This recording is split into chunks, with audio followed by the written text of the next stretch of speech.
Liz Truss and Kwasi Kwarteng continue with their economic gamble, and globalist institutions plot to stop them and their radical reforms.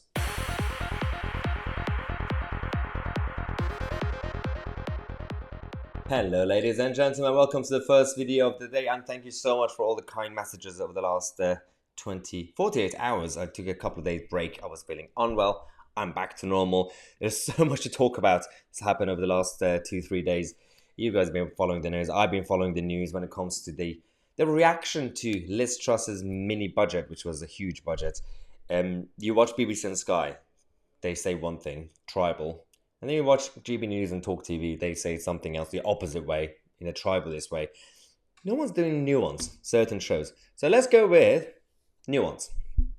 There has been a political reaction. Of course, there's going to be a political reaction. The opinion polls show that the tax cuts and the radical reforms and the boldness of the budget is helping the Labour Party.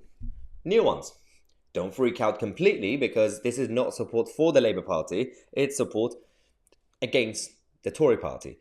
And so this is just normal. But at the same time, the Tories should be completely stay away from complacency, because the way things are going, they could easily lose the next election. That's the reality. Unless their gamble pays off, inflation goes down, economy grows, pound comes back up, and the employment goes up. So two of those is already happening. And now we're going to tell you exactly what's going on in the economic world. But when you have globalist institutions like the IMF and the WF and all these guys, the European Union, coming out to say, well, Liz Truss is going against the consensus, this will increase inequality. Who are you guys to tell us or any other country what to do? The whole institution, the IMF and these guys, shouldn't really exist anymore, because it's just completely overvalued, and the expectations from them is too much. That's the reality of it. Even when it comes to the European Central Bank, that we're not really getting involved with anymore, but at the same time, they are telling the rest of the European countries how to do and how to live their own lives. The more you do centralization and globalization, the more you do blanket policies for every country, the more the system is going to collapse. One country goes down, the others will go down like a domino effect. Now, there are some good news. It's about nuance. There has been a political reaction to it, and I can say this because I'm not a supporter of Liz Truss's government, and I'm not a hater of Liz Truss's government. It helps, because if you're a tribal, you're a tribal. You're just going to go, la, la, la, I don't really listen. If you love Liz Truss, you're going to say, oh yeah, all the lefties, blah, blah, blah.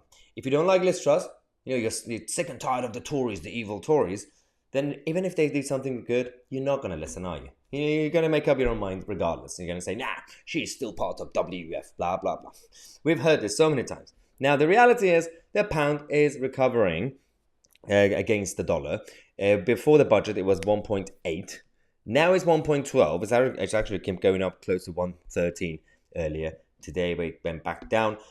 That is a reality. The truth about what's going on with the currencies is that the euro is still going down. All the other currencies are going down because the dollar was going up. That's the reality. It was about the value of the dollar. Now, obviously, the pound went down massively as well, partly because of the reaction to the budget, but it's an instant short-term reaction. That's just how the market works. Voluntarily actually creating this systemic model, you're going to have some people freaking out, and it's going to bounce back. Now, the problem we have is that all the predictions are so far being proven wrong.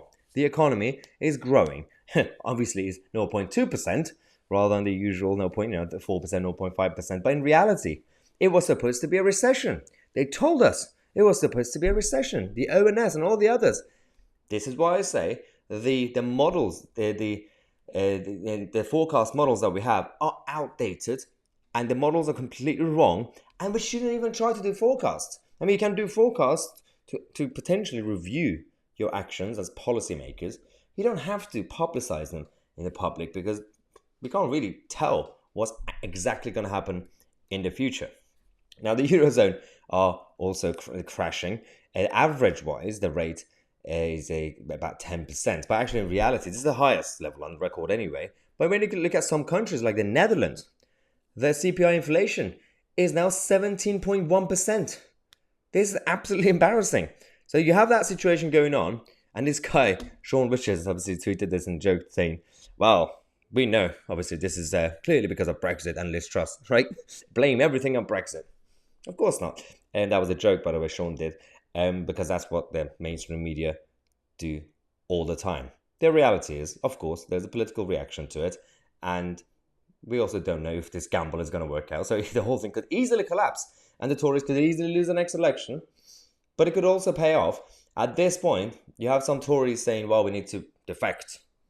Sure, we need to get rid of Liz Truss. It's a bit too late considering the election's coming up now. You're going to lose regardless, right? So let's just go ahead with this gamble. Go ahead with the bold plans and the visionary policies, I guess, and see how it goes. And if they're going to lose, they're going to lose. Maybe they deserve to lose. See? It's just called democracy. Now we're going to come back. We have so much to tell you guys, actually, throughout the day. Every half an hour, we're going to have some videos. One is about some Labour MPs who are still attacking the Tories based on skin colour, apart from Rupert Huck.